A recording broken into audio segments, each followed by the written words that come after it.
Yesterday, we heard the beginning of Ephesians chapter 4, verse 13. And it said this work must continue until we are all joined together in the same faith and in the same knowledge of the Son of God.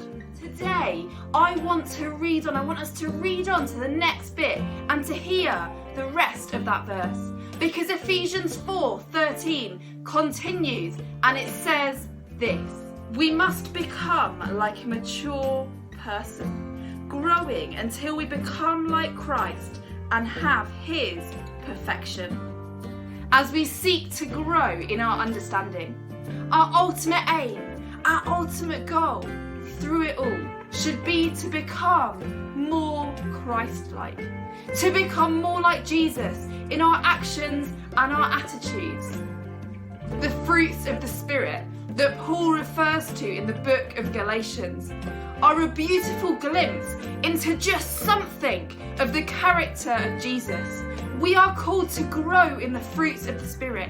We are called to be people who show love and peace and patience and kindness and goodness and gentleness and faithfulness and self-control through our words and our actions. If you want to have a think more about the fruits of the Spirit, if you want to explore them in a little bit more detail, then can I point you towards our Vitalise devotionals that you can find on YouTube and on our social media channels, where we have unpacked each of the fruits of the Spirit in a little bit more detail. We're in a season when at times it can be really easy to feel anything but united. The best analogy that I heard was that we are all sailing through the same sea, but some of us are in teeny tiny little sailing boats, while others are in massive ships. Physically, we're having to spend time apart. We're going through different emotions. We're on the same journey, but we're experiencing it differently. Some people are loving having more time to themselves, more time alone.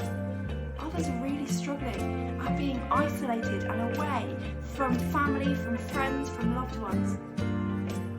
Some of us, perhaps we've sailed through this and we've been in good health throughout, while others maybe have struggled. Maybe they've suffered COVID. Maybe loved ones have had COVID or other health complications and they've not been able to be there for them in person. Some of us are able to wear masks when we need to.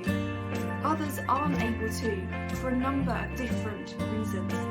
We're all sailing the same sea, but we're all in different boats. Our experiences of this are different.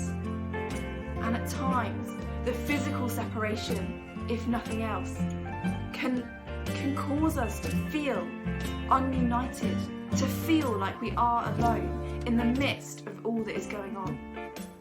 But one thing that can unite us is the common aim to bring the love and the hope of Jesus to those around us.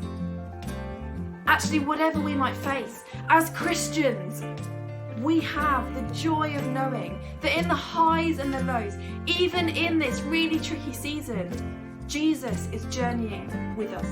And we can unite in sharing that knowledge and the joy of that knowledge with those around us. I was reading an article the other day and it said these words: "You are the only Bible some people may read. You are the only Jesus some people may see." I'd love to leave you with a challenge. Is there one person that you can think of that you could seek to share the hope of Jesus with this week? That could be through words or it could be through your actions. Who could you bring hope to, and how could you bring hope to them this week? We are ambassadors for Christ. Let us unite in sharing the good news with those around us through words and action.